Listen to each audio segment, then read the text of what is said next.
a verificar una situación que me acabo de dar cuenta.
Ok, hay dos grupos que han hecho el mismo lugar, que es Playa Yaya. El grupo número 1 y el grupo número 2. Yo recuerdo que el grupo número 1 es el que la semana pasada conversamos, le expliqué, voy a revisar esa grabación. Pero bueno. Y por otro lado, la idea del trabajo de la infografía era desarrollar la información a partir de la revisión bibliográfica. Entonces ahí he visto una infografía donde me ponen falla normal, falla inversa, como si fuese una clase. Y no se ha pedido eso. No sé qué criterio en verdad a veces aplican para desarrollar los trabajos, pero las indicaciones fueron bastante claras. ¿Está bien? Entonces, simplemente un tema para que reflexionen. Las indicaciones se dan para que se puedan cumplir y la evaluación o la calificación se da a base de dichas indicaciones. Entonces, el grupo o persona que no cumpla las indicaciones, ténganlo en cuenta al momento de ver su calificación, ¿no? Tener en cuenta algo, ¿no? Aquí no se da nota simplemente por presentar el trabajo, ¿no? O sea, ya presenté que me toque por lo menos 5 puntos por presentación, por lo menos. No, acá se trata de que lo que presentes esté correctamente presentado de acuerdo a lo que se ha solicitado. ¿Está bien? Entonces, una recomendación, cumplan las indicaciones, ¿no? Con miras a la entrega del trabajo que lo van a tener en las siguientes semanas y también al video que van a realizar, se les ha dado todas las indicaciones, paso a pasito. Entonces, por favor, cúmplanlas, ¿no? Cumplan las indicaciones que se les brindan. ¿Está bien? No cuesta nada.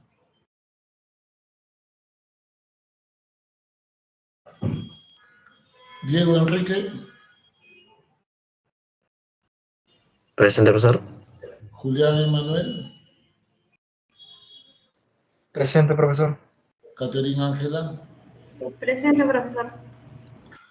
Yacid Karim. Presente, profesor. John Sebastián. Presente, profesor. Ricardo Juan.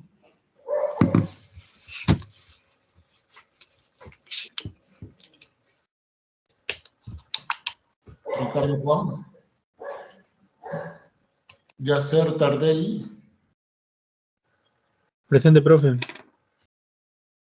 Keila. Presente, profesor.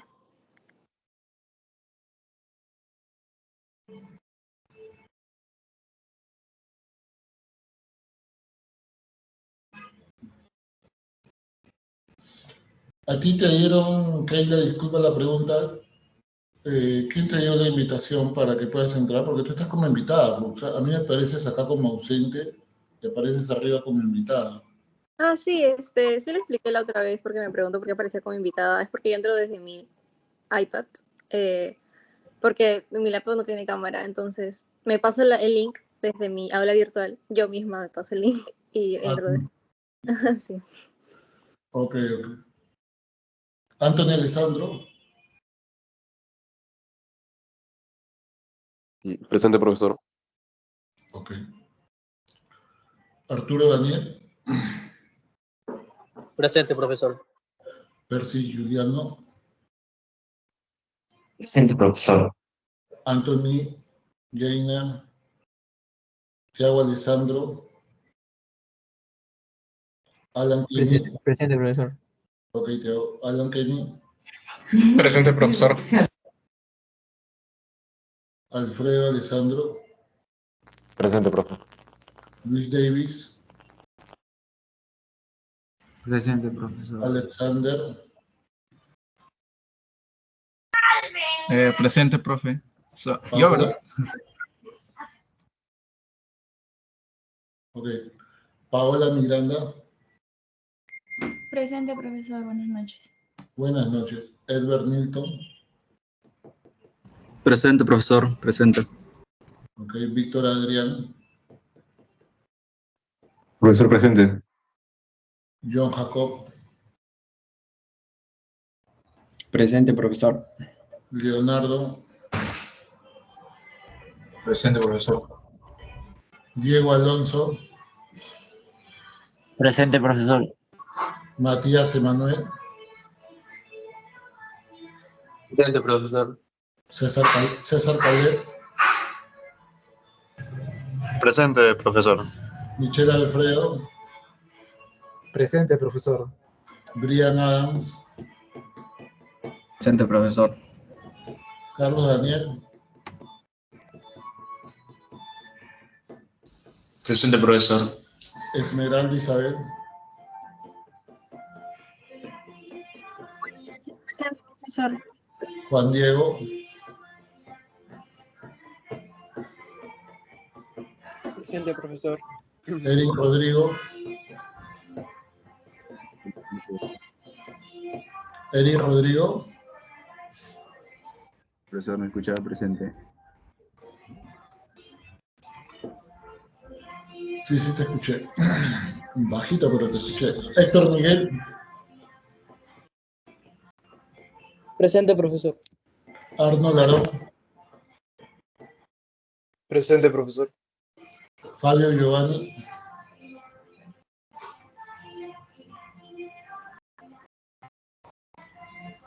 Jesús Augusto, Presente, profesor. Jeremy, Presente, profesor.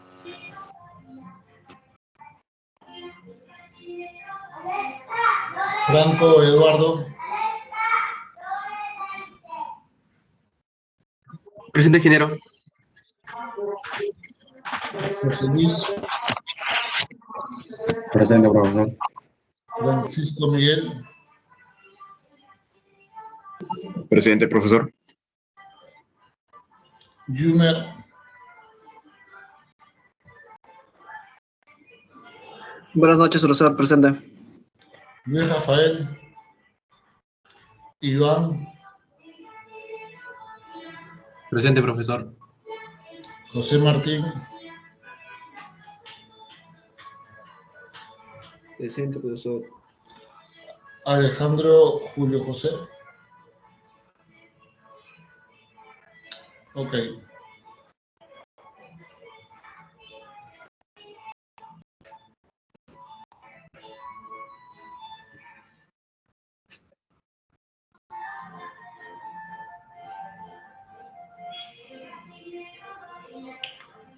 Ok.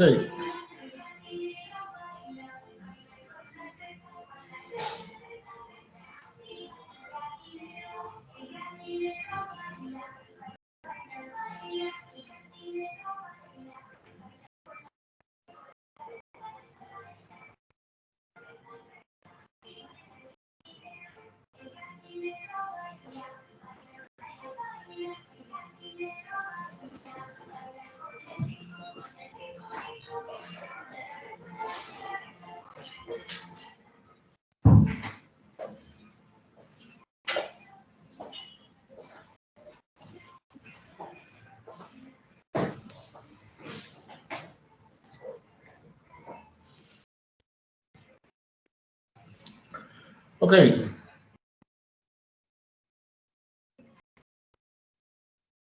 Vamos a desarrollar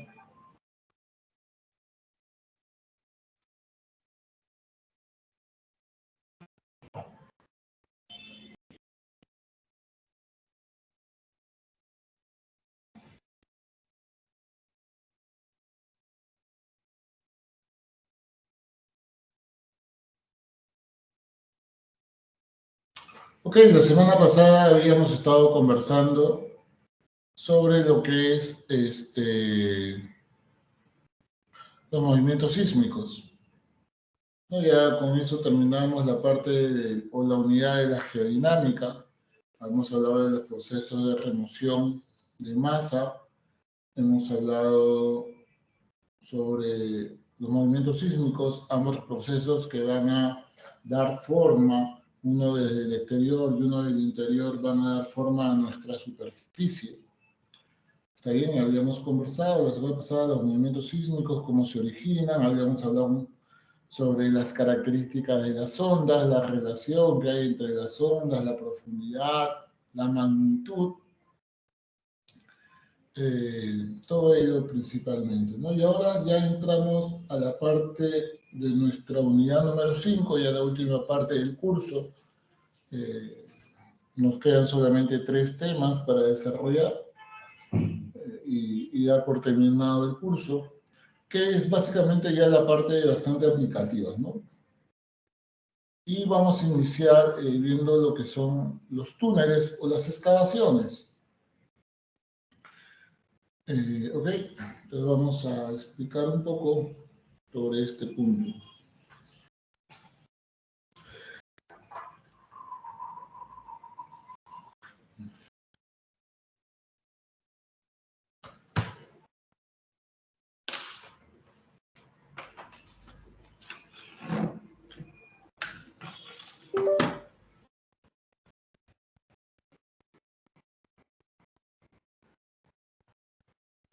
Ok, hay que entender primero que en nuestro terreno, en nuestro subsuelo, ¿está bien? En nuestro subsuelo, nosotros vamos a tener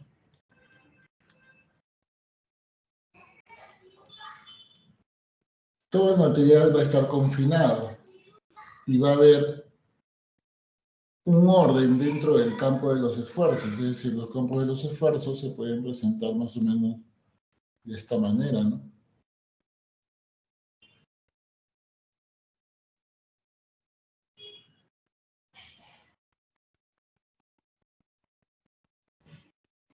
Esas rectas verticales me están dando más o menos un ordenamiento de cómo se presentan los esfuerzos.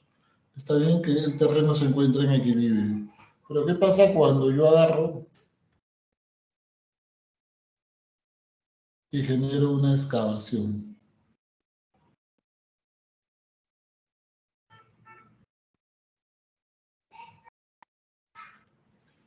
¿Qué es lo que va a suceder con los esfuerzos? Va a haber una variación en el campo de esfuerzos, entonces más o menos yo voy a tener esto de acá.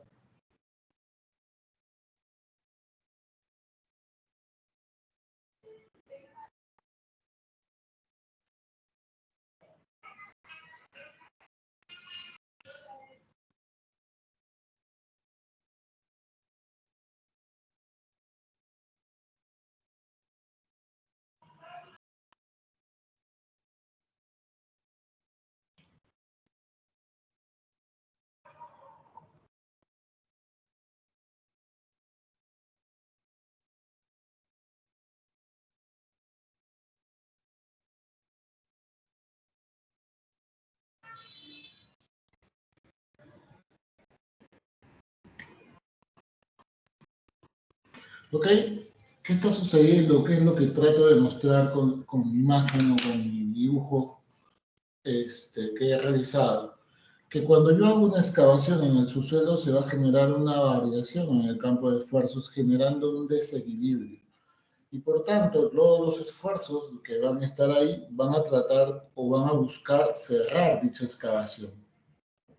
Es decir, todas las direcciones de las fuerzas o los esfuerzos van a ir direccionados hacia el centro de dicha excavación, buscando en todo caso deformar la excavación y cerrarlo. Acuérdense que todo el material está confinado, independientemente de qué tipo de material sea, está en confinamiento. Entonces, cuando tú tienes un material en confinamiento y tú creas un espacio abierto, por ese lado es donde va a haber una liberación de presión. ¿Está bien? Va a haber una liberación de presión. Entonces, la excavación justamente va a generar eso, que hacia donde está la excavación se genere toda una liberación de presión, que lo que puede ocasionar, obviamente, que ponga en riesgo o que o que haga inestable dicha excavación. ¿Ok?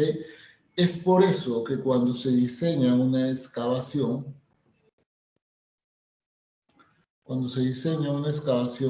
se busca que la forma de la excavación tienda a ser circular. ¿Está bien? ¿Por qué que tienda a ser circular? Básicamente, que tienda a ser circular debido a que todas las fuerzas que van a actuar en la excavación, si es una circunferencia, ¿no? Imagínate que yo hago esa excavación, todas las fuerzas que van a comenzar a actuar sobre dicha excavación, buscándola cerrar, van a estar todas direccionadas hacia el centro de la excavación. ¿Está bien? Hacia el centro de la excavación. ¿Haciendo qué cosa? Que las fuerzas se anulen unas con otras. Entonces, de física elemental de tu colegio, tú sabes que sumatoria de fuerzas igual a cero. ¿Qué es lo que sucede con el cuerpo estáticamente?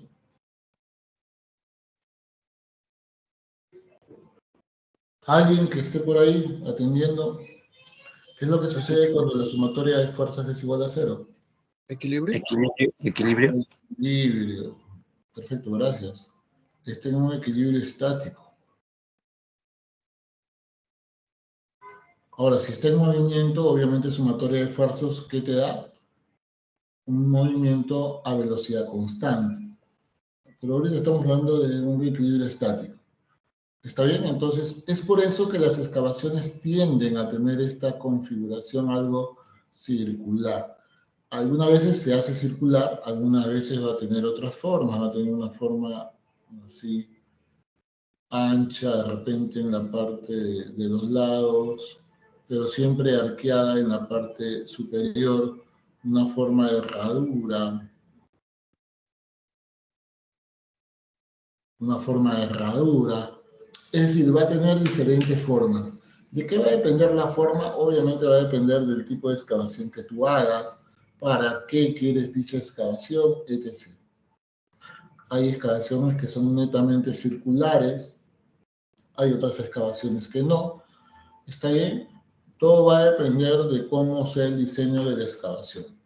Y obviamente también va a depender del tamaño de dicha excavación. No es lo mismo hacer una excavación de 2 metros de ancho y 2 metros de altura que hacer una excavación, no sé, pues de 10 metros de ancho y 10 metros de altura. Son condiciones muy distintas. ¿Está bien? Pero siempre se tiene esta forma arqueada en la excavación. Ahora, espero que todo eso se haya entendido.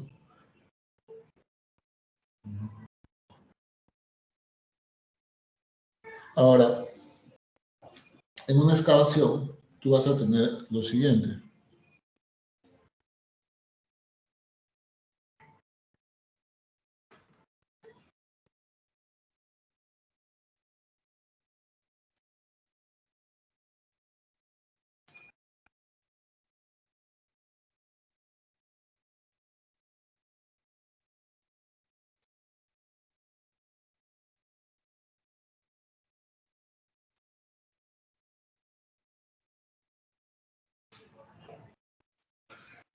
Mi gráfico no está feo, no está mal. Lo he hecho intencional para que se entienda.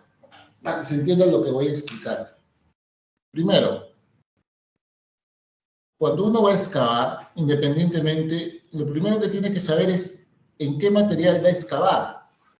¿Está bien? Ya eso lo hemos hablado N veces. Ustedes también, en el material que han revisado, se enfatiza ese punto importante, saber en qué tipo de material es el que vas a excavar, porque cada material, cuál es la primera propiedad relevante que voy a considerar al momento de excavar. Lo hemos venido mencionando en nuestras diferentes sesiones. ¿Qué propiedad relevante voy yo a considerar?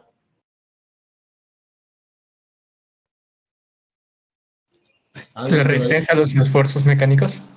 Ok, la resistencia, muchas gracias. La resistencia es lo que yo voy a considerar. ¿Está bien? La resistencia es la que yo voy a considerar. Entonces,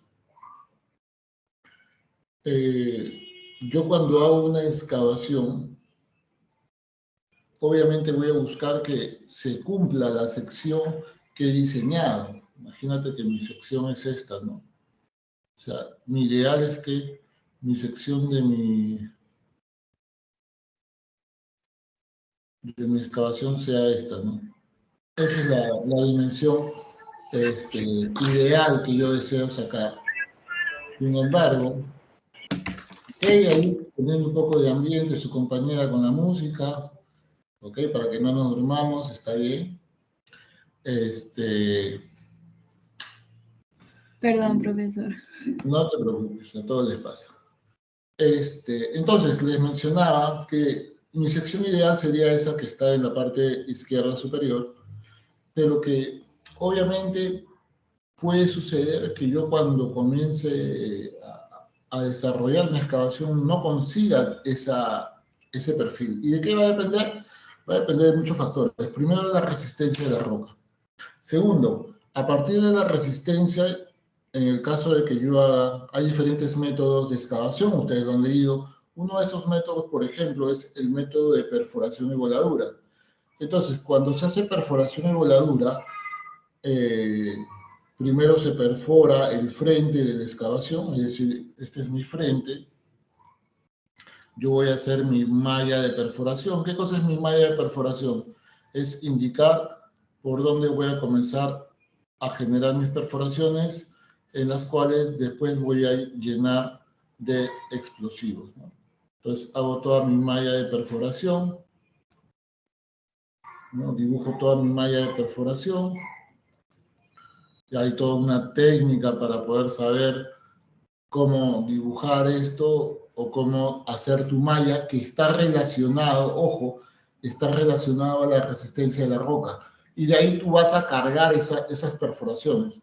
A eso también se le conoce como talado. Es decir, tú perforas, una vez que perforas, de ahí vas a meter el explosivo. Ahora, si tú, no sé, pues, tienes sangre roja, pues no sé, ya que le llenas de explosivo y ¡plum! Lo revientas, te haces una explosión como de los años de los 80, lo que vas a generar es que vas a maltratar a la roca. Está bien, vas a maltratar a la roca y al maltratarla vas a generar lo que se conoce como sobre-rotura. Es decir, va a haber una mayor rotura en mi material rocoso. En este sentido, cuando yo genero una mayor rotura, eso se va, ¿qué es lo que me va a causar? Me va a causar sobrecostos. ¿Por qué? Porque si yo generara esta sección, de repente yo en esta sección digo ya, el material que voy a tener que limpiar va a ser más o menos de 1 tonelada. Y voy a necesitar, por ejemplo, 2 camiones para limpiar todo este material. Y eso me va a tomar más o menos 1 hora y media de limpieza. Perfecto, eso tiene un costo. Pero si yo me desquicio y le meto más carga de lo debido, genero una sobrerotura y ya no voy a tener 2 toneladas. Ahora tengo, pero yo no voy a tener 1 tonelada, voy a tener 2. Ya no voy a necesitar 2 camiones, voy a necesitar 4 camiones. Y ya no voy a estar 1 hora y media, voy a necesitar 3 horas para hacer la limpieza. Y eso es mayor costo. Entonces, es por eso importante saber en qué tipo de terreno voy a trabajar, cómo voy a excavar, qué método voy a usar. Y dentro de ese método, cómo voy a hacer mi trabajo de excavación. ¿Ok? Entonces puedo generar una sobrerotura. Ahora, cuando yo excavo, se genera obviamente un ancho de excavación. Está bien, un ancho de excavación, perdón, una altura de excavación y un ancho de excavación. Está bien, un primer ancho y una primera altura. ¿Está bien? Ahora, ¿cuáles son las partes de mi excavación? Las partes de mi excavación van a ser estas, ¿no? A las paredes se les va a conocer como hastial. A la parte inferior se le conoce como solera.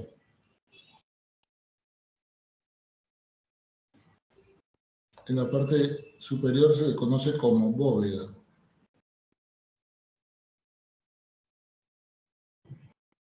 ¿Está bien?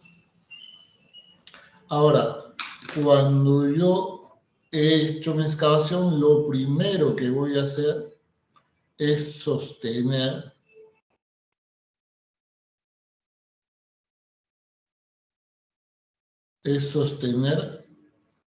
mi excavación. ¿Y cómo lo sostengo, profesor? Lo vas a sostener colocando, por ejemplo, pernos, para poner un ejemplo, ¿no?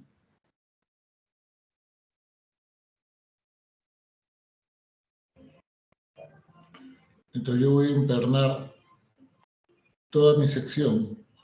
¿Cuál es la finalidad de colocar el sostenimiento? La finalidad de colocar el sostenimiento es asegurar la estabilidad de mi excavación, evitar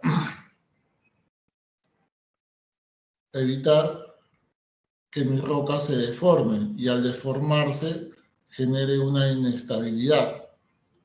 ¿Está bien? Entonces, el sostenimiento es básicamente a veces inmediato para asegurar o evitar que la roca tienda a deformarse. Porque ¿qué es lo que hemos mencionado en el dibujo anterior? Que lo que va a buscar el terreno es cerrar la excavación. Todas las fuerzas se van a concentrar hacia el centro de la excavación y lo que va a buscar es cerrar la excavación. ¿Está bien? Entonces lo que yo quiero hacer es evitar ello. Y para eso coloco mi sostenimiento. El sostenimiento que voy a colocar, que pueden ser pernos, que puede ser perno y malla, que puede ser concreto lanzado, que puede ser la combinación de todos estos, que pueden ser cerchas metálicas, es decir, vigas metálicas que yo puedo colocar y que van a estar unidas a través de calaminas y que entre la calamina y el terreno voy a colocar relleno, es decir, hay diferentes métodos de sostenimiento. ¿Está bien? ¿De qué va a depender? Mucho va a depender de la calidad de la roca y de la estabilidad que yo le quiera dar. ¿Está bien? La estabilidad que yo le quiero dar. Luego de ello, luego que yo he sostenido, ya esto se le conoce como sostenimiento, luego que yo he sostenido, ¿qué es lo que voy a hacer?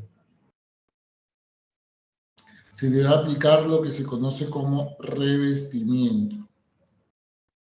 ¿Está bien? Y este revestimiento que se va a colocar,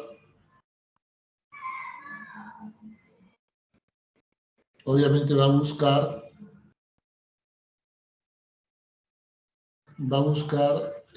mantener la sección que se proyectó. Pues, esa es la idea.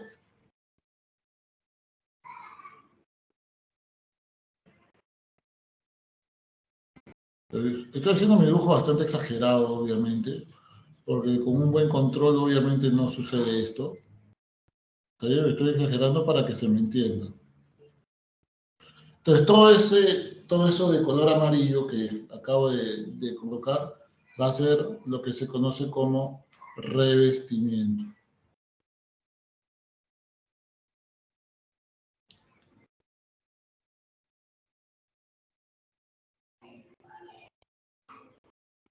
Y este revestimiento generalmente es concreto lanzado, que va a ayudar obviamente a sellar todas las discontinuidades que tiene la roca, va a ayudar también a impermeabilizar, es decir, evitar que el agua fluya hacia el lado del túnel o de la excavación, y va a ayudar también a proteger las paredes del túnel. No toda excavación va a llevar revestimiento, va a depender mucho de para qué quiero dicha excavación. Por ejemplo, en túneles viales sí lleva un revestimiento. Para excavaciones mineras, a veces algunas labores no lleva revestimiento. Pero va a depender básicamente para qué quiero la excavación. Ya, ustedes pasen por cualquier túnel vial, van a ver concreto lanzado, ¿no? Bonito, todo eso. ¿Ok?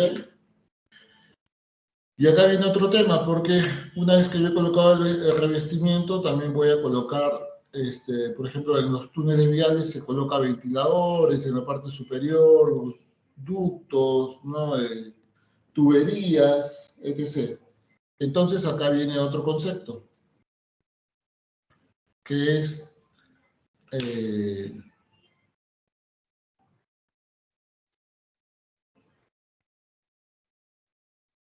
el espacio libre que yo tengo. Voy a borrar esto mejor para que no se confunda. Entonces, les mencionaba en un principio que había una altura y había un ancho de excavación. Pero al final yo voy a tener una altura que va a ser la altura libre y el ancho libre. Y esa altura y ese ancho libre va a quedar definido de acuerdo a la utilidad que yo le quiero dar. Si es un túnel vial, por ejemplo, es la altura necesaria para que puedan pasar los vehículos que yo he considerado que van a transitar por este túnel sin ningún problema. ¿Está bien? Igual, si yo he dicho que este túnel vial va a tener 4 vías, este ancho tiene que considerar esas 4 vías y todo el diseño arquitectónico, es decir, si es que va a haber una berma, una cuneta, todo eso, de tal manera que los vehículos pasen sin ningún problema. ¿Ya? ¿De acuerdo? Entonces, esa altura y ese ancho es básicamente la parte cómo quedaría finalmente mi túnel después de haber colocado un revestimiento. ¿Hasta aquí se entendió? ¿Está claro?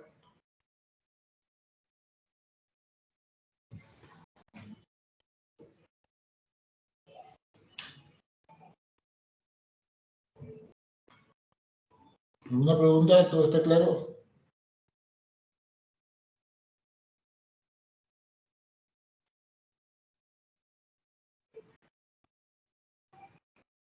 Ok. No hay ninguna pregunta por parte de los estudiantes. Entonces, basado con esta información que les he mencionado, hay algunos conceptos de la mecánica de roca que es importante conocer para poder entender cómo se hace una evaluación en estos casos. Por ejemplo, hay un concepto que es el concepto de matriz rocosa o roca intacta. ¿Cómo se define o qué cosa quiere decir la roca intacta o matriz rocosa? Quiere decir que es un bloque de roca que está delimitado por los planos de discontinuidad. Como ustedes observan, este es un bloque de roca cuyo plano superior es un plano de discontinuidad, este plano lateral también un plano de discontinuidad, y este plano lateral también es otro plano de discontinuidad. ¿Está bien? Entonces está delimitado por los planos de discontinuidad. Y es esta muestra la que yo llevo al laboratorio para poder hallar todas sus propiedades. Es lo que vimos en la salida de campo, si alguien se recuerda. Recuerden que yo saqué varias muestras de roca y les mostré. Bueno, esa es una roca intacta. Está bien, obviamente de menor tamaño, una roca intacta. Una roca que no tiene, o dentro de su interior, no tiene discontinuidades. Puede tener microfisuras, eso sí, puede tener microfisuras, pero que mantienen, o sea, que no dividen al bloque de roca, sino que se mantiene el bloque unido, no hay una separación. Entonces, a eso se le conoce como roca intacta. Y el concepto de macizo rocoso es básicamente el afloramiento rocoso que hemos visto en campo. Eso es una matriz rocosa, un afloramiento rocoso, en donde el comportamiento del macizo rocoso está dado no solo por las propiedades de la roca, que se han obtenido a partir de la roca intacta, sino que además de las características de las discontinuidades que este macizo presenta. Entonces, ya les había comentado en varias oportunidades que cuando yo, que el comportamiento mecánico, que el comportamiento mecánico de un macizo rocoso no solamente depende de la propiedad de la roca, sino depende exclusivamente de las características de las discontinuidades. ¿Qué características? Orientación, separación, persistencia, rugosidad, alteración, relleno, etc. Todo lo que hemos enseñado en la semana número 5.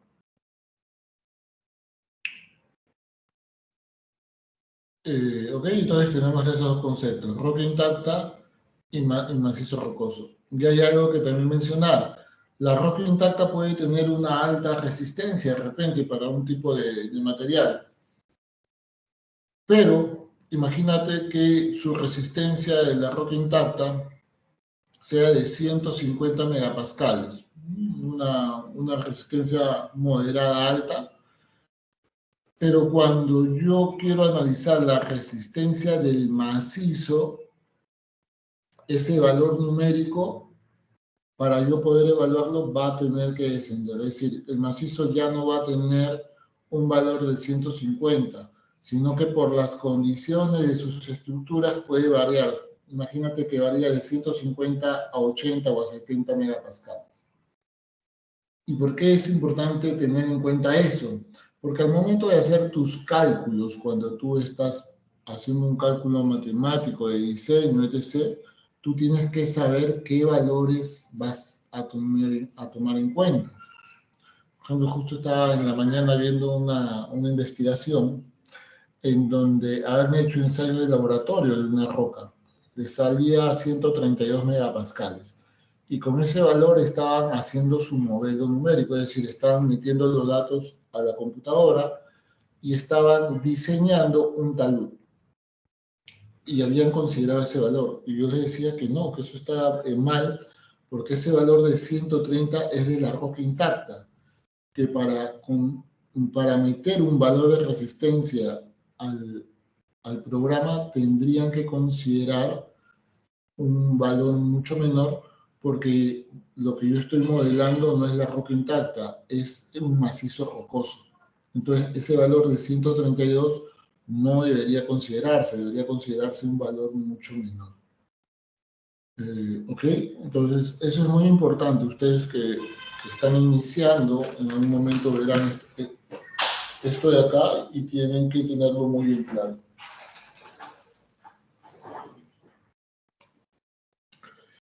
Ok, ¿qué propiedades yo puedo obtener en el laboratorio? Bueno, puedo obtener porosidad, peso específico, permeabilidad, alterabilidad, que es básicamente la resistencia a la alteración que puede presentar la roca, la resistencia de la roca, la velocidad de propagación de ondas, a veces es muy importante cuando yo voy a hacer análisis de voladura.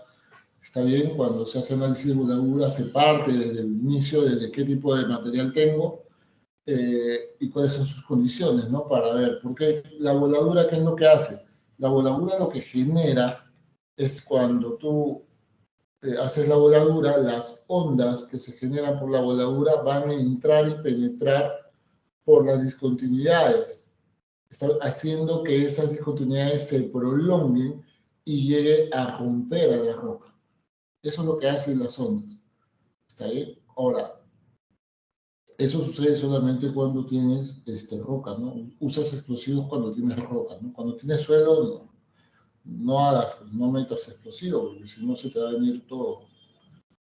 En un suelo generalmente solamente se va excavando, ¿no? Recuerden que el suelo es un material que fácilmente puede disgregarse con fuerzas mecánicas. Eso lo habíamos visto en la semana número 3.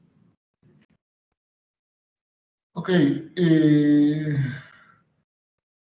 Una forma de poder hallar la resistencia es a través del uso de este equipo, que se conoce como martillo Smith o también conocido como esclerómetro, que muchas veces también se utiliza para hallar la resistencia del concreto. ¿Cómo se utiliza este martillo? Este martillo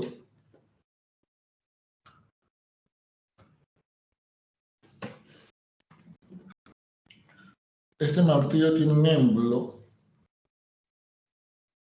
retráctil. ¿Qué quiere decir?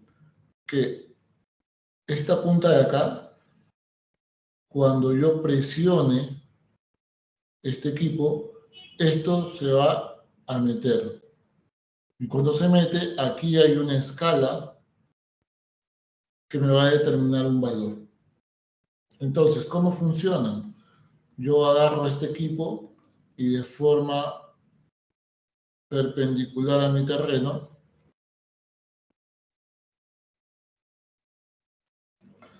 presiono, esto se retrae, marco un valor, y una vez con este valor, ¿qué es lo que hago? Vengo a este ábaco. Y en este ábaco lo primero que tengo que hacer en el eje de las abscisas, saber primero qué posición o de qué forma utilicé mi equipo. Este primero de acá utilizo esta primera escala. Y es cuando yo el equipo lo coloco de forma vertical pero hacia abajo. Este segundo es cuando lo utilizo inclinado y utilizaré esta escala de acá. Y así sucesivamente de acuerdo a cómo haya yo colocado mi equipo en campo.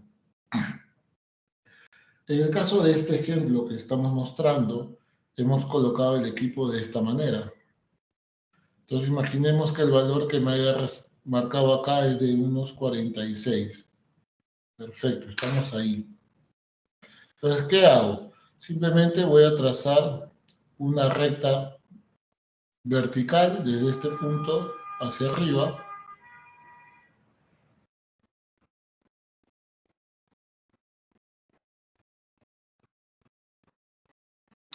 Y estas rectas que ustedes observan acá en este sector, vamos a ampliarlo. Estas rectas de acá me están refiriendo al peso unitario de la roca en unidades de kilómetro metro cúbico. Entonces, de acuerdo al peso unitario que tiene la roca, vamos a considerar un peso unitario de 26 para este ejemplo. Entonces voy a buscar en dónde se intersectan. Aquí está 26, se intersectan justo acá. Entonces, a partir de esa intersección, yo trazo una horizontal.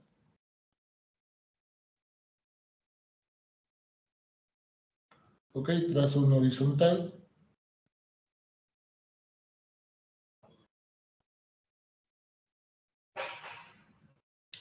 Y ahí es donde voy a definir entonces mi valor de compresión o mi esfuerzo de compresión uniaxial. Para este ejemplo en particular, vamos a decir que más o menos ese valor es de 125 megapascales. Ok, entonces esa es una forma de poder obtener la resistencia en campo. Ahora, hay toda una técnica, hay toda una normativa de cómo es la obtención de ese dato. Es decir, no es que hoy está mi roca, voy, hago un ensayo y se acabó. No, la normativa te dice, si quieres utilizar este dato, obviamente, te dice que tienes que hacer como más de 20 tomas o tienes que repetir el ensayo más de 20 veces. ¿Está bien? Y de ahí eliminas los números más altos, eliminas los números más bajos, de ahí promedias y sacas recién el valor. ¿Está bien? Hay todo un procedimiento, no es parte de lo que quiero explicar esto. Aquí solamente quería explicar cómo es que se trabaja con este equipo y que en verdad es bastante simple y no es tan complicado. Como les mencionaba, este martillo, que también se conoce con el nombre de esclerómetro, se utiliza también para poder hallar la resistencia del concreto. De repente en algún momento ustedes lo utilizarán. Y de acuerdo al Instituto de Mecánica de Rocas, se clasifica la roca según su resistencia.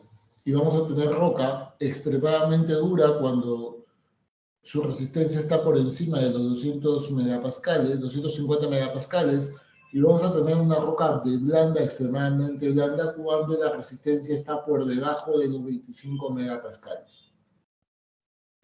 Ahora, hay una forma también bastante empírica de poder conocer esta resistencia, o por lo menos estos rangos, que es a través de golpear la roca con un martillo de geólogo, o lo que se conoce también como una picota, ¿no?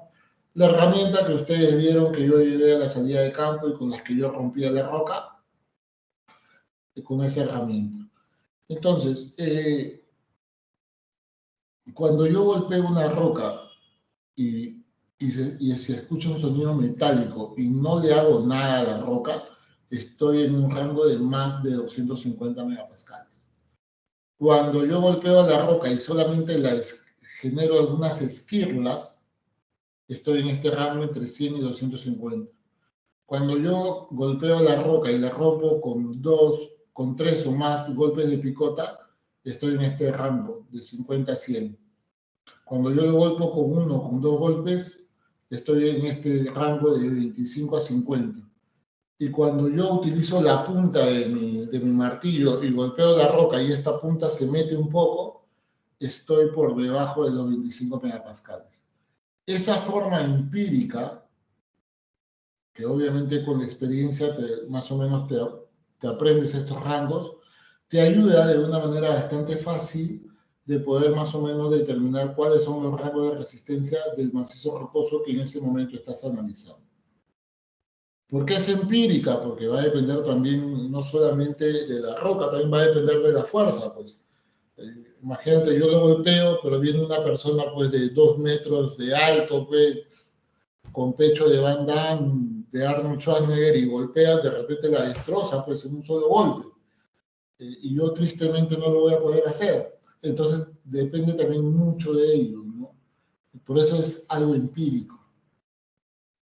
Algo que, en todo caso, te ayuda a tomar un dato o más o menos intuir en campo la resistencia, pero que lógicamente ya cuando tú tengas que hacer un estudio un poco más profundo, necesariamente vas a sacar tu muestra de roca y llevarla al laboratorio para obtener específicamente cuál es la resistencia de esa roca. ¿De acuerdo? Otro punto importante es lo que se conoce como el efecto escala. El efecto escala básicamente te dice, oye, la matriz rocosa o la roca intacta va a llevar mucha incertidumbre. ¿Por qué? Porque el macizo rocoso va a tener un comportamiento heterogéneo y discontinuo. Entonces, ¿qué es lo que pasa? Que los parámetros que yo obtenga a partir de la roca intacta pueden variar de acuerdo al tamaño que yo tenga de roca intacta. ¿Cómo así? Por ejemplo,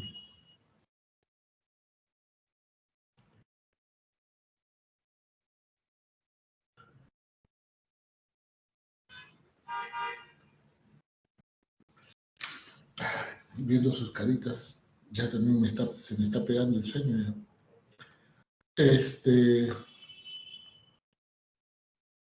Por ejemplo, yo tengo un bloque de este tamaño, un bloque pequeño, que por su tamaño de repente no tiene ninguna microfisura, nada.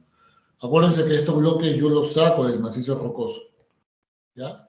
Imagínate que yo aplico una fuerza y me sale una fuerza de 100 megapascales. Ahora yo tengo un bloque de mayor tamaño, pero ya en ese bloque ya se tiene de repente una microfisura por acá o una microfisura también por acá. Entonces, cuando yo aplico fuerza, este bloque se va a romper rápidamente a través de esas microfisuras. Entonces ya no voy a alcanzar este valor de 100, de repente alcance este valor de 70 megapascales. Oye, ¿es la misma roca? Sí. Lo que pasa que por el tamaño ya está abarcando dentro de su interior algunas microfisuras que antes por el tamaño este primero no abarcaba. Otro ejemplo. Voy a analizar la rugosidad. Y yo digo, voy a poner un plano bastante largo. Imagínate que yo digo, ok,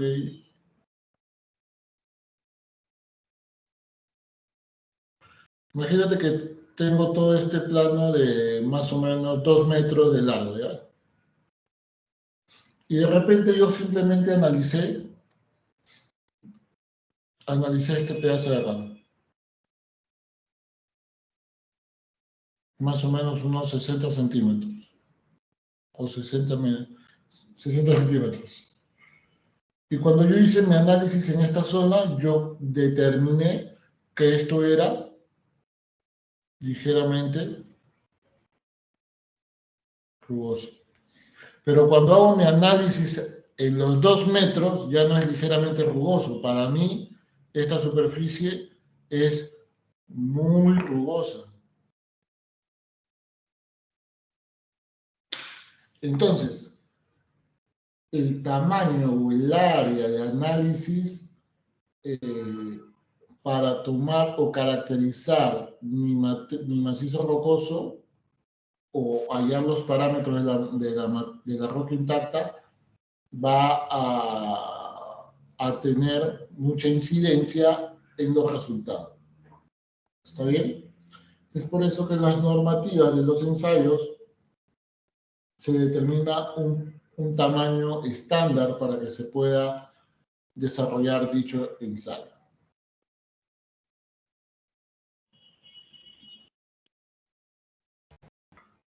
Ok, y aquí pasamos a lo que son las clasificaciones geomecánicas.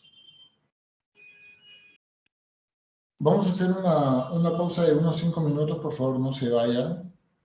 Voy a hacer exactamente 5 minutos, necesito agua, así que voy a traer mi vaso con agua.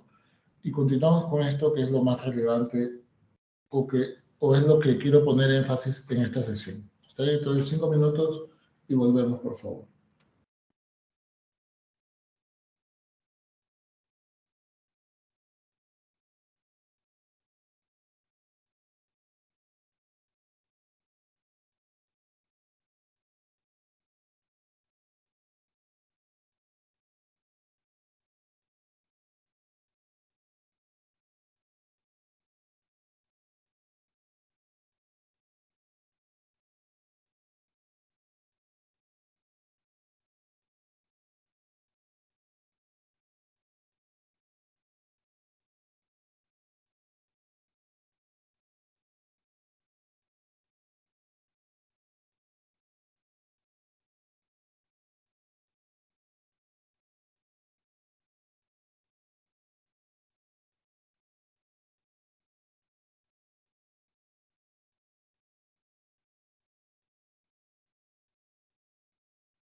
Ok. Como ustedes deben haber visto, un tema importante para poder definir, en todo caso, el tipo de excavación que se va a hacer, el método de excavación, hay que definir la calidad de la roca. Y esta calidad se define a partir de lo que se conoce como clasificaciones geomecánicas.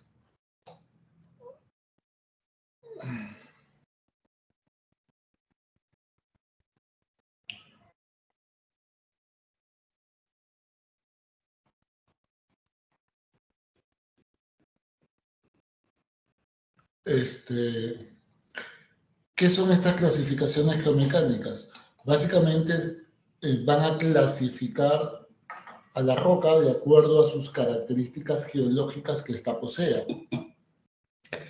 En el caso de esta clasificación RMR y la clasificación Q, que son las más usadas, son las más usadas, el RMR va a cuantificar, aquí se va a dar, en estas dos clasificaciones se va a dar un valor numérico, porque a cada característica del macizo rocoso se le va a dar un número. Y al final voy a obtener un valor numérico. Con ese valor numérico yo voy a definir la calidad que posee el macizo rocoso. Hay otro tipo de clasificación, que es la clasificación GSI. Esta clasificación GSI es una clasificación cualitativa. ¿Por qué? Esta clasificación cualitativa se basa en considerar tanto la resistencia de la roca como el número de familias de discontinuidades que ésta posee. Y de acuerdo a ello, me va a dar una calificación, ¿está bien?, para definir qué tipo de roca o qué tipo de macizo es el que tengo. Me voy a centrar, porque por el tiempo no me va a dar desarrollar todo, pero me voy a centrar en lo que es el RMR. Para el RMR se van a tomar 5 parámetros. Como ustedes observan, el primer parámetro es la resistencia a la matriz rocosa, que lo puedo obtener a través de un ensayo de compresión simple o a través de un ensayo de carga puntual. Dependiendo de cuál sea el valor que yo obtengo, aquí yo voy a tener que darle una puntuación.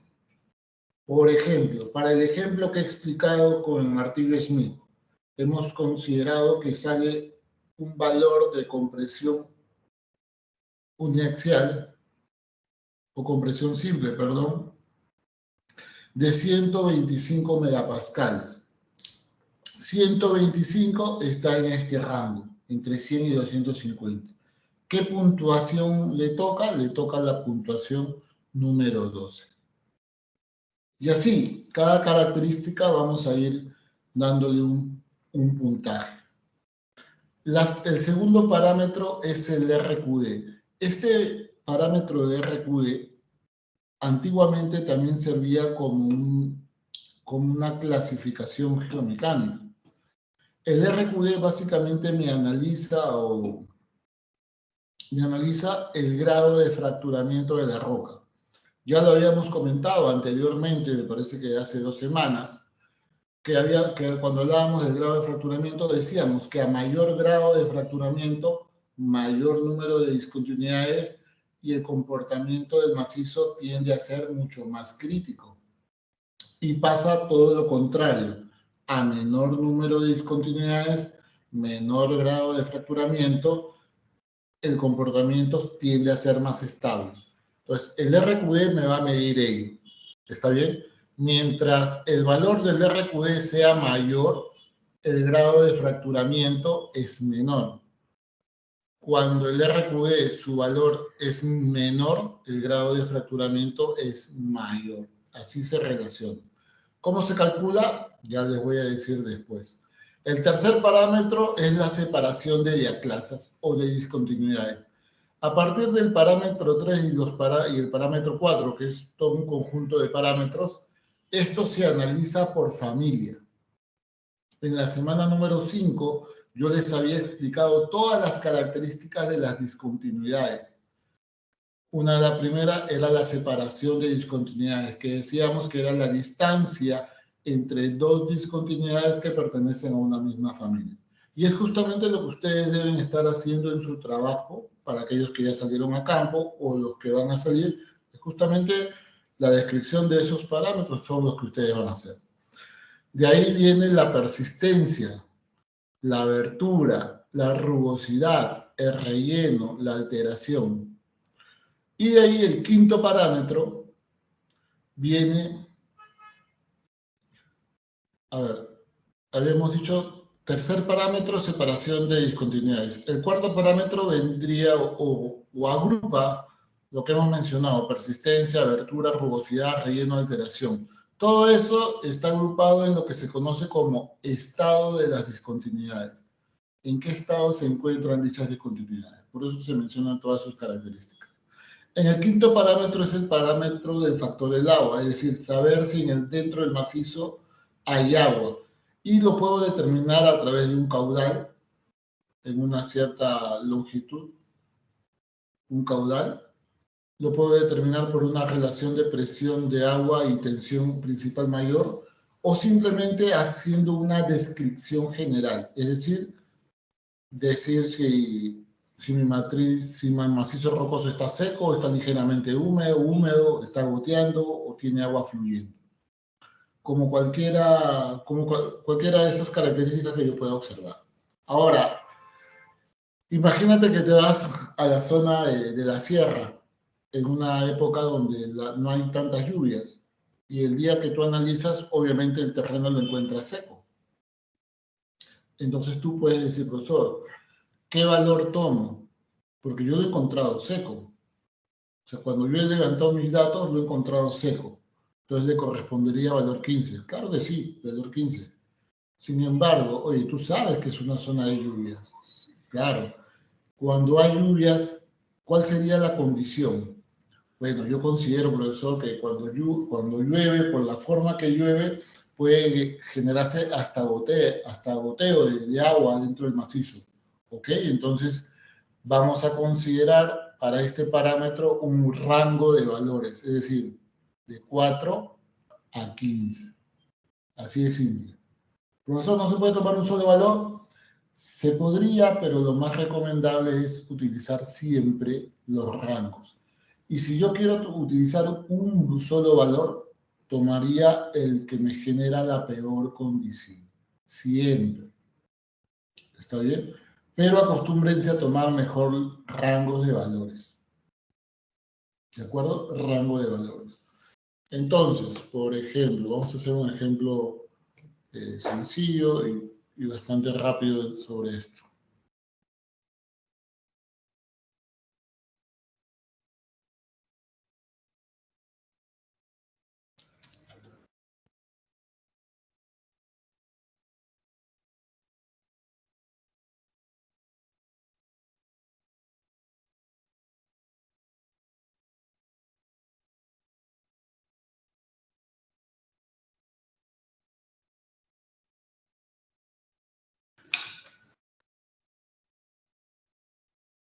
Imagínate que yo tengo esto de acá.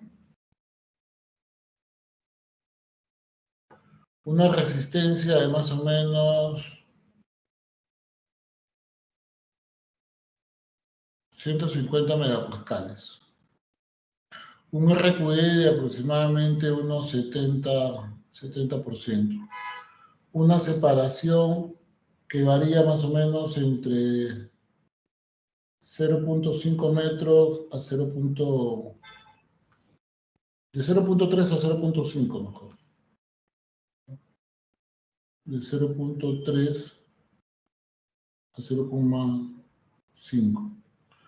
Una persistencia que va desde 1 a 3 metros. Perdón, vamos a poner una persistencia que va de 3 a 5 metros. Una abertura que va desde 0 hasta 2 milímetros. Una rugosidad que yo digo que es ligeramente rugosa a rugosa. Un relleno que digo, ¿sabes qué? En algunos casos no hay nada, pero en otros casos hay un poco de arcilla, yo veo. Y una alteración que es ligeramente alterada a moderadamente alterada. Y en agua yo digo que es de húmedo a seco. Entonces, bajo esas condiciones yo voy a tener esto. 150 megapascales. 150 está en este rango. La valoración, 12. 70% del RQD está en este rango. Su valoración, 13. Separación de 0.3 a 0.5. 0.3, 0.5 está justamente en este rango, 10. Persistencia va de 3 a 5, ok, considero de 1 a 3 y de 3 a 10, o sea, va de 2 a 4. La abertura va de 0, es decir, que es cerrada, hasta 2 milímetros, ok, hasta acá, entonces va de 1 a 6. La rugosidad me dice que es ligeramente rugosa a rugosa, ok, de 3 a 5. En cuestión de relleno, me dice que no hay ningún tipo de relleno, ok, ninguno, valoración 6. Oye, me dice que hay arcilla, ok, la arcilla se va a considerar como un relleno duro o como un relleno suave. Se va a considerar como un relleno suave. Ahora, acá me dicen relleno suave menor a 5 milímetros, relleno suave mayor a 5 milímetros. ¿De qué va a depender esto? De cuánto sea tu abertura. Tenemos una abertura máxima de 2 milímetros.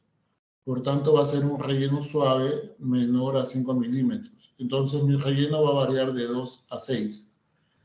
Su alteración me dice ligeramente alterada, puntuación 5, a moderadamente alterada, puntuación 3.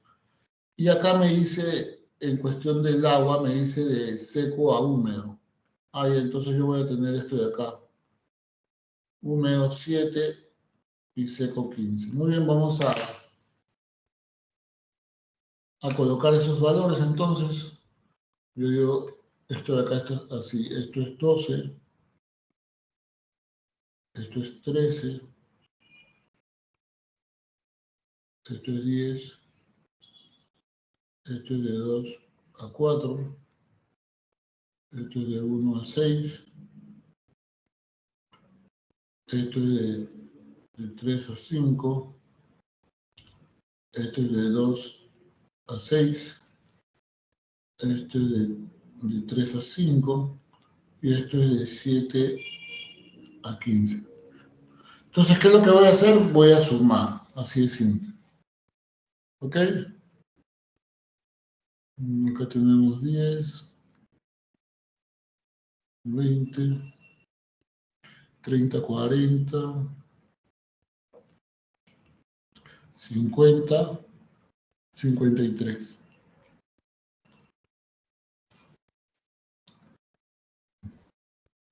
Acá tenemos 20, 30, 40, 50, 60, 70 y 76, ¿no? No me estoy equivocando. Acá es 20, 30, 40, 50, 55, 60, 70, 76. Sí, por favor, verifíquenlo. Correcto lo que estoy haciendo, me estoy bloqueando. Está bien, profe, está bien, está bien. Ok, confiaremos.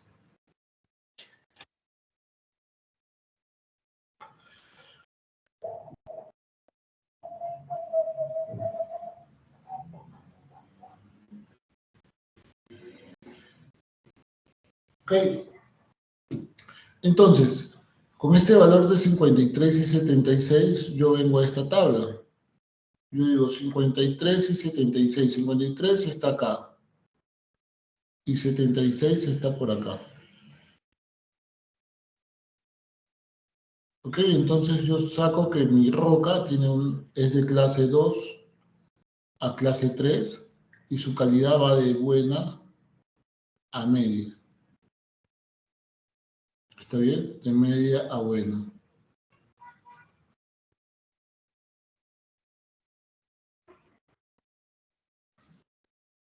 Ahora, ese valor que yo he hallado es lo que se conoce como un valor de RMR básico o sin corregir. ¿Por qué? Porque aquí en esta otra tablita, que es también del RMR, ¿qué te dice? Que hay una corrección por orientación de discontinuidades. Entonces, dependiendo cómo yo tenga mis discontinuidades, voy a hacer una corrección. ¿Y en dónde veo eso? Acá dice orientación de las discontinuidades en el túnel. Entonces yo puedo tener discontinuidades que sean perpendiculares, discontinuidades que sean paralelas y discontinuidades que tengan cualquier dirección, pero cuyo buzamiento varíe de 0 a 90 grados. ¿Está bien? Eso es lo que yo puedo tener. Profesor, ¿y cómo se analiza eso? Ok, vamos a poner un ejemplo para que ustedes lo puedan entender.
Ok, imaginemos que yo tengo mi túnel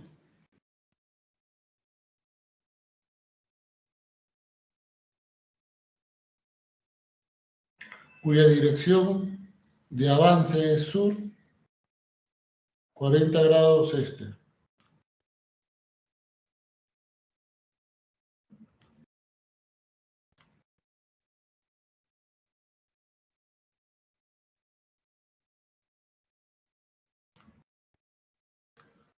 ¿Ok?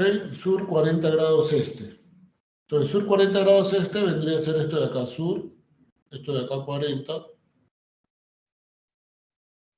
este. Y esta línea de acá es la perpendicular a mi túnel. ¿Está bien? Forma 90 grados.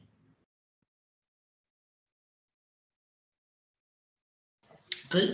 Ahora, yo voy a tener dos sistemas o dos familias. Familia número 1.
Ok, tengo esto de acá.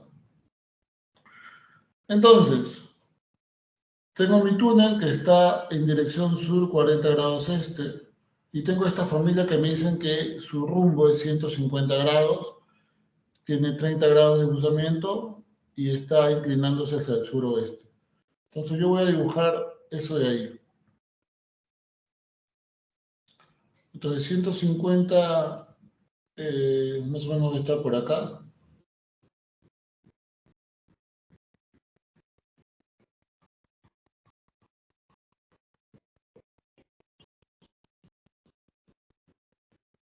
Ese es 150 y hacia dónde se está inclinando para allá, ¿no?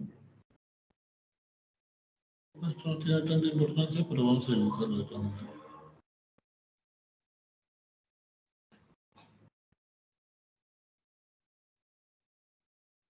Entonces, esto de acá es mi familia 1.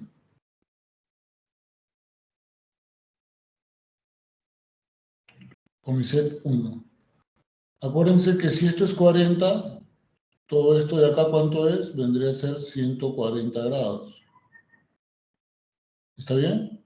Esto vale 150. ¿Qué quiere decir? Que todo esto de acá es 150 grados. Es decir, hay una diferencia acá de 10 grados.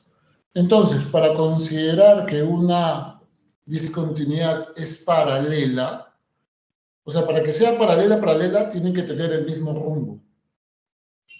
Pero se toma una tolerancia de más o menos 15 grados. Es decir, si este es el rumbo de mi túnel, menos 15 grados estaría por acá, más 15 grados estaría por acá. Entonces, como ustedes ven, el rumbo de esa familia con el rumbo del túnel hay una diferencia de 10 grados, así que está dentro de la tolerancia. Por tanto, esta familia va a ser considerada como paralela. ¿Preguntas? No hay pregunta por parte de los estudiantes.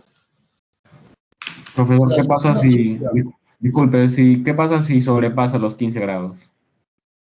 No es ¿Cómo sería? paralela. No es paralela. Ah, vale, ahora. Okay. Segunda familia.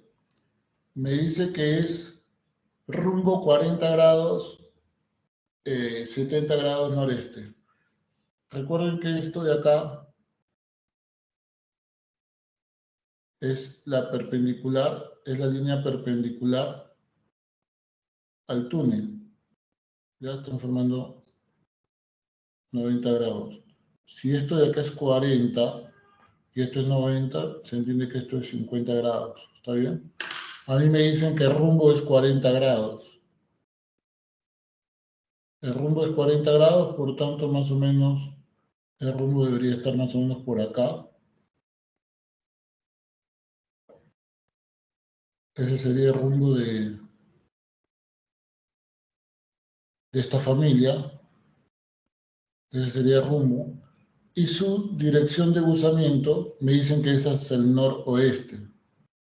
Su dirección de buzamiento perpendicular a esa línea de rumbo es esta de acá, ¿no? Vamos a poner otro. Ok, esta es mi familia número 2.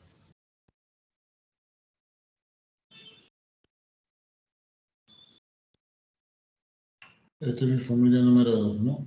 40 grados, esto es 40 grados. Por tanto, hay una diferencia con la perpendicular de ¿cuánto? De 10 grados. Entonces, igual, para considerarlo perpendicular, obviamente el rumbo de mi discontinuidad debería tener la misma dirección que esta perpendicular punteada, ¿no? Porque eso sería. Pero se acepta una tolerancia de más o menos 15 grados también. Y este rumbo de mi familia número 2 está justamente en ese rango. ¿Por qué? Porque tiene una diferencia solamente de 10 grados. Así que entra dentro de esa tolerancia. Por tanto, esta discontinuidad puede considerarse como perpendicular al túnel.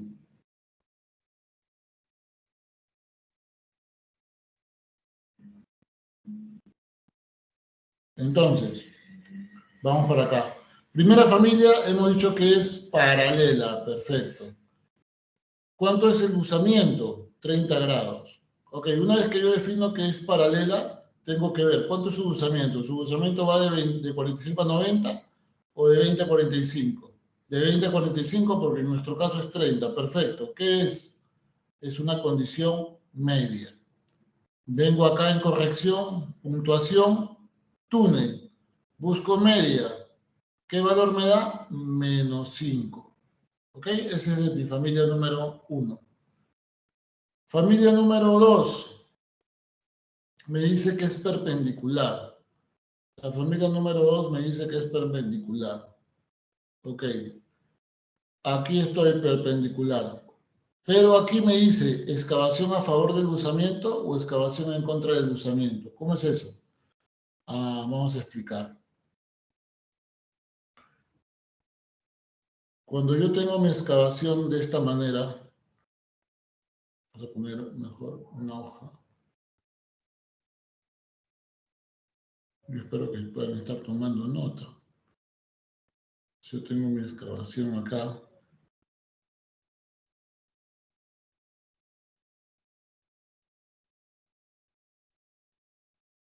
Ok, es una sección transversal. Perdón, longitudinal. Esto es una sección longitudinal. Mi túnel está avanzando en este sentido. Mi túnel está avanzando en este sentido. Tengo mi discontinuidad aquí en este sentido y mi discontinuidad en este sentido. Entonces, en este primero, donde mi discontinuidad está inclinándose de esta forma, mi discontinuidad se está inclinando hacia la derecha, al igual como se tiene el avance. Por tanto, aquí la excavación está a favor del buzamiento. En este segundo caso, mi discontinuidad se está inclinándose de manera opuesta al avance. Es decir, se está inclinando hacia el lado izquierdo y mi avance va hacia el lado derecho. Aquí mi excavación va en contra del buzamiento. ¿De acuerdo? Entonces, yo necesito saber si esta discontinuidad, o mejor dicho, el túnel va en contra o a favor del buzamiento de esta discontinuidad. Si mi túnel va hacia este sector, que por ahí está la flecha, y mi discontinuidad se está inclinando hacia el otro sector, entonces, ¿cómo está yendo mi túnel? ¿A favor o en contra? En contra. Entonces yo vengo acá y digo, ok, dirección perpendicular, excavación en contra del buzamiento. ¿Cuánto es el buzamiento de esto? Es 70. Muy bien, entonces estoy acá, buzamiento entre 45 y 90. ¿Qué me da? Media también. Perfecto, estoy acá también. Entonces, este valor que ya tengo de 53 y 76, ¿no? Este valor de 53 a 76, le voy a restar, a todo esto le voy a restar ¿cuánto? -5.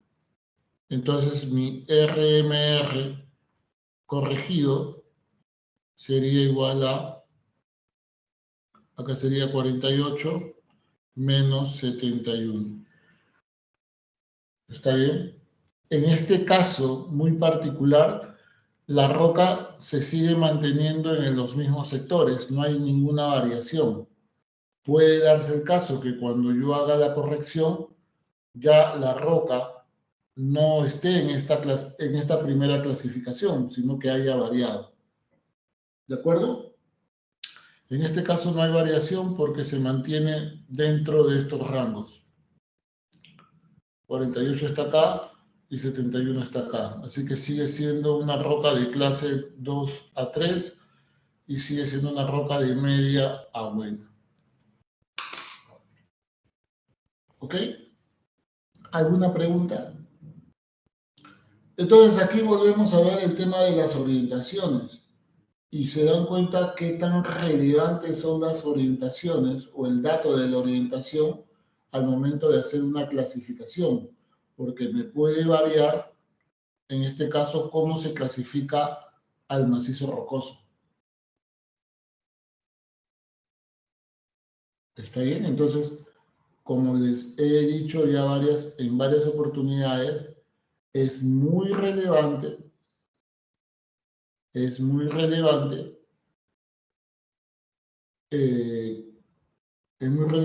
considerar las características de las discontinuidades. Es muy relevante porque van a determinar cómo va a ser el comportamiento del macizo rocoso. Y aquí en esta tabla, si ustedes observan, también les dan algunos parámetros o rangos de valores que hay que tomarlos siempre con bastante cautela, pero más o menos le dicen que de acuerdo a esto tienes una cohesión que puede variar de 3 a 4, aquí de 2 a 3, un ángulo de rozamiento que varía entre 35 y 45 o 25 y 35.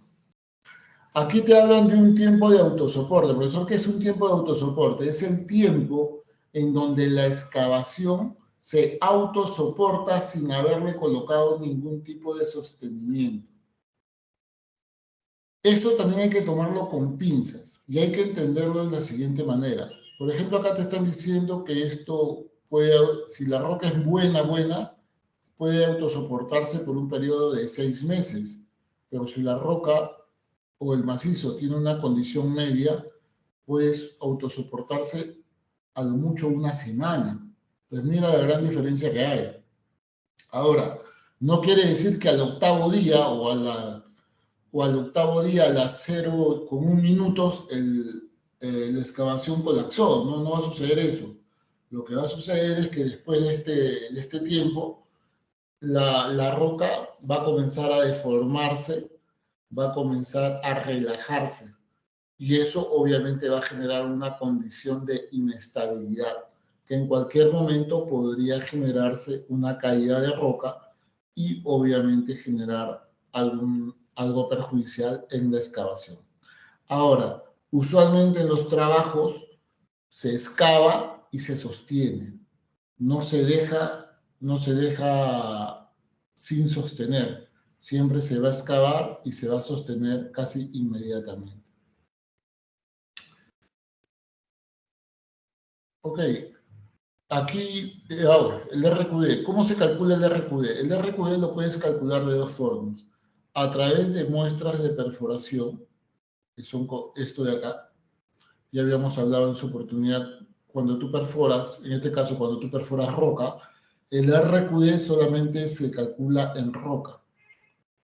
Cuando yo perforo roca, yo voy a obtener estas muestras de roca a los que se conoce como testigos de perforación.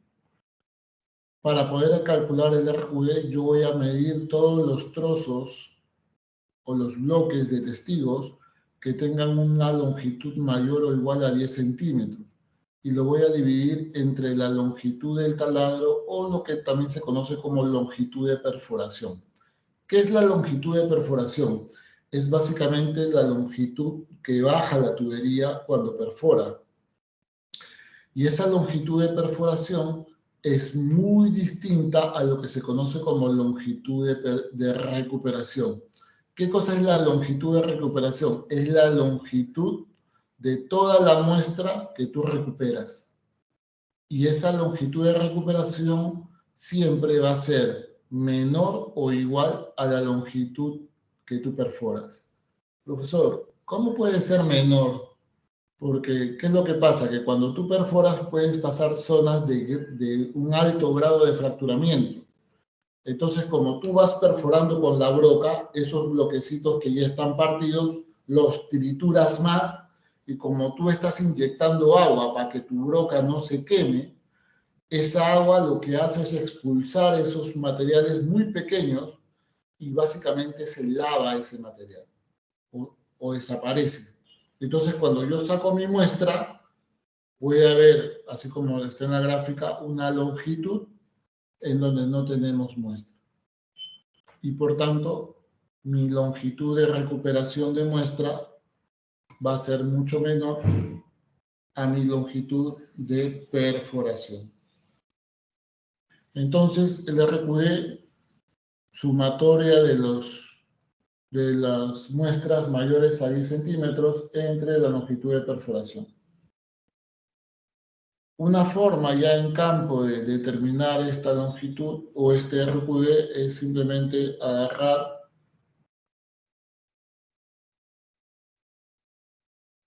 mi wincha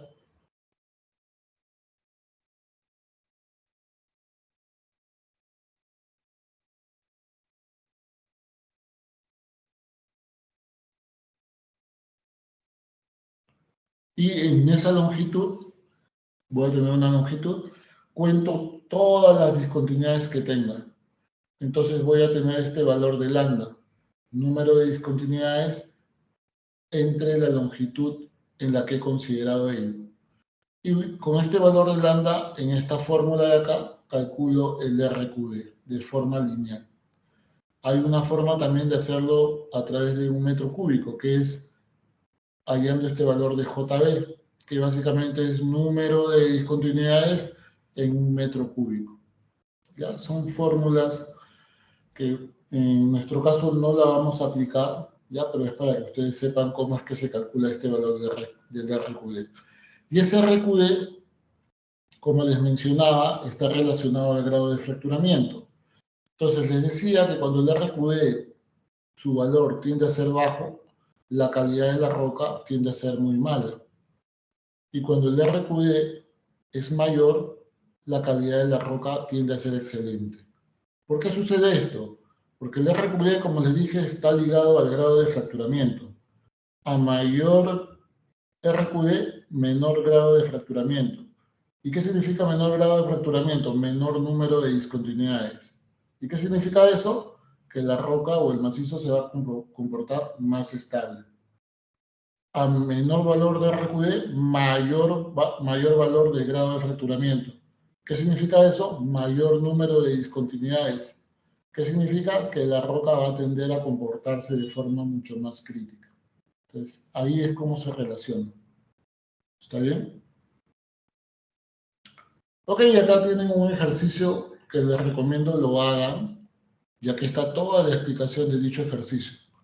Aquí están todas las características por familia, y acá se ha determinado esos parámetros. Primero se ha puesto los parámetros por familia. Luego se han sacado un rango ya con todos estos parámetros, ¿no? Por ejemplo, acá tenemos 3 familias, cuya separación en la primera va de 0.5 a 1 metro. En la segunda va de 0.1 a 0.2 metros. En la tercera va de 0.15 a 0.4. Ok. El rango general, ¿cuál sería? Desde 0.1 hasta 1 metro. O sea, agrupo todos estos rangos en un solo rango. Y una vez que tengo todo eso, simplemente le doy una puntuación y voy a sacar el valor de RMR, en este caso básico, o sin corregir. Una vez que he hecho eso, por familia, voy a analizar cómo están sus orientaciones según el túnel.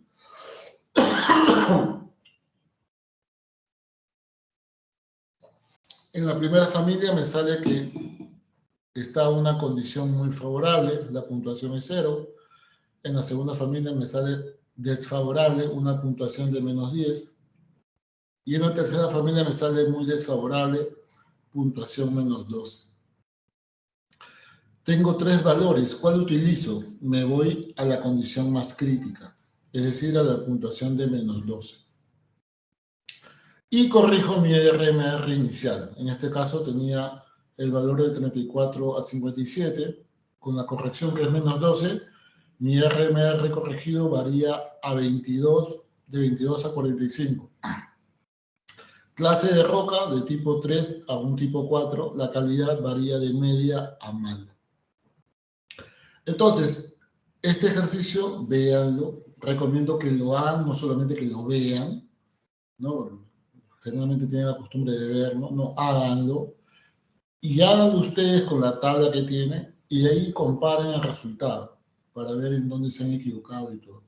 Esto lo vamos a realizar, ustedes lo van a realizar en la semana número 13, en donde van a obtener su nota de la TV2, perdón. ¿Está bien? Entonces familiarícense con esto de acá. Ok, ¿alguna pregunta hasta ahí?